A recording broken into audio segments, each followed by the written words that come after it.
दोस्तों नमस्कार, मेरा नाम संजय मग्गू है और मौजूद है देश रोजाना के डिजिटल मीडिया मंच पर। चुनावी सीजन चल रहा है और चुनावी सीजन के अंदर जो सबसे ज़्यादा होता है वो होता है आना जाना। आना जाना होता है नेताओं का आना जाना होता है कैंडिडेट कार्यकर्ताओं का आना जाना होता है कैंडिडेट का आना जाना होता है पार्टियां बदल कर आना जाना। नेता आ रहे हैं, जा रहे हैं, चुनाव प्रचार चल रहा है, कैंडिडेट जा रहे हैं, जनता के दरबार में अर्जी लगा रहे हैं अपनी वोटों के लिए, कार्यकर्ता जा रहे हैं अपने नेता के पक्ष में माहौल बनाने के लिए। और ऐसे मौसम में नेता जा रहे हैं अपनी पार्टियां छोड़कर दूसरों के पास अपना भविष्य ठीक करने के लिए। आज हरियाणा के अंदर एक बहुत बड़ा परिवर्तन हुआ। हरियाणा के अंदर एक आज बहुत बड़ा बदलाव हुआ और वो बदलाव ये था कि 3 निर्दलीय विधायकों ने नायब सिंह सैनी सरकार से अपना समर्थन वापस ले लिया और समर्थन दे दिया उन्होंने कांग्रेस को। अभी तक उन्होंने चिट्ठी विधानसभा अध्यक्ष को लिखी है या नहीं लिखी ये नहीं पता, लेकिन ये ज़रूर है कि ये सब हो गया है। प्रेस कॉन्फ्रेंस की है उन्होंने बाकायदा रोहतक के अंदर, और उस प्रेस कॉन्फ्रेंस में इनके साथ भूपेंद्र सिंह हुड्डा पूर्व मुख्यमंत्री और कांग्रेस के प्रदेश अध्यक्ष उदय भान भी हैं। जिन 3 विधायकों ने समर्थन दिया है हुड्डा साहब को और समर्थन वापस लिया है नायब सरकार से, वो विधायक हैं पुंडरी के विधायक के निर्दलीय विधायक रणधीर गोलन। दूसरे विधायक हैं चरखी दादरी के विधायक सोमवीर सांगवान। और तीसरे विधायक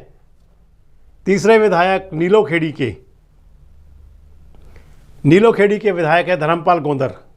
नीलोखेड़ी करनाल जिले के अंदर आती है, करनाल लोकसभा में आती है। पुंडरी कैथल जिले की है और कुरुक्षेत्र लोकसभा में आती है।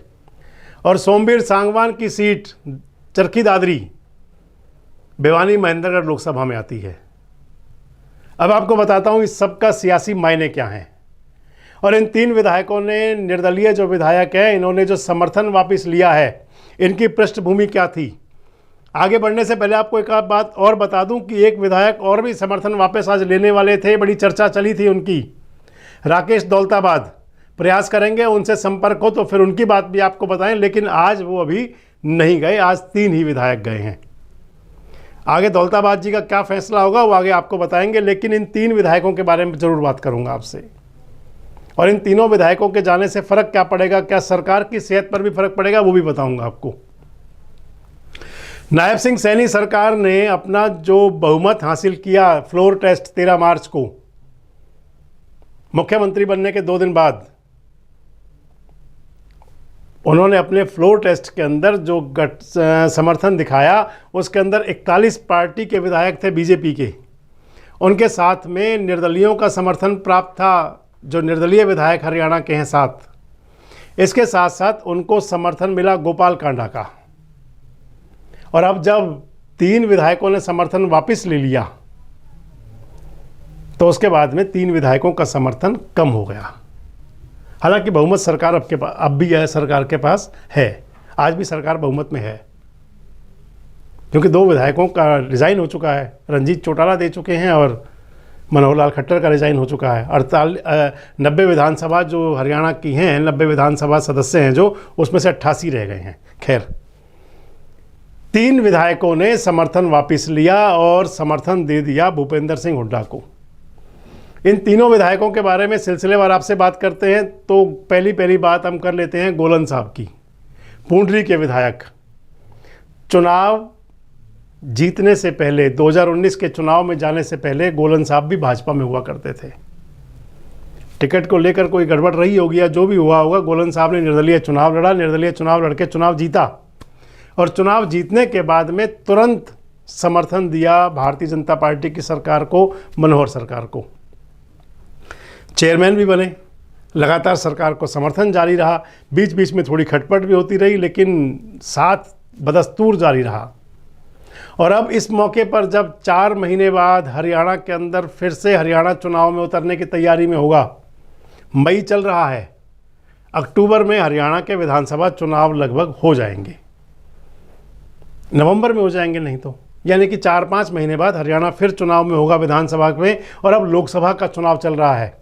लोकसभा चुनाव के अंदर हरियाणा की हवाएं फिजाएं कुछ ऐसा कह रही हैं कि कांग्रेस और बीजेपी के बीच कड़ा मुकाबला है। हरियाणा की 10 लोकसभा सीटें जो पिछली बार बीजेपी जीत गई थी, 10 की 10 सीटें, इन 10 सीटों पर कड़ा मुकाबला है। और उस मुकाबले के दौरान में एक एक वोट की, एक एक सीट की हर बात की ज़रूरत होगी। ऐसे में 3 विधायक के गच्चा दे गए, जिसके अंदर रणधीर गोलन का नाम मैंने आपको पहले कह दिया। कैथल ज़िले से आते हैं, पुंडरी कैथल ज़िले का हिस्सा है। नवीन जिंदल वहाँ से कैंडिडेट है भारतीय जनता पार्टी के, और कहा जा रहा है कि नवीन जिंदल तिकोने मुकाबले में बिल्कुल फंसे हुए हैं। अभय सिंह चौटाला के साथ जिस तरह से किसान नेता, किसान लोग जुड़ रहे हैं, और इधर दूसरी तरफ कांग्रेस के नेता पूरी तरह समर्थन दिए हुए हैं सुशील गुप्ता को, ऐसे में रणधीर गोलन के जाने से पुंडरी में और ताकत बढ़ेगी सुशील गुप्ता की। इस लिहाज से मैं कह रहा हूं कि ये बदलाव बहुत कई मायनों में महत्वपूर्ण होगा। नायब सैनी सरकार को इससे कोई असर पड़ने वाला अभी तो है नहीं फिलहाल तो सेहत पे, लेकिन सियासी फिजा जरूर बदलेगी। अगले विधायक की बात मैं आपको करूं तो फिर सोमवीर सांगवान, चरखी दादरी के विधायक। उससे पहले वो भी बीजेपी में थे। बिगड़ाव हुआ, जो भी हुआ, जैसा भी हुआ, निर्दलीय चुनाव लड़ा, चुनाव लड़कर चुनाव जीते।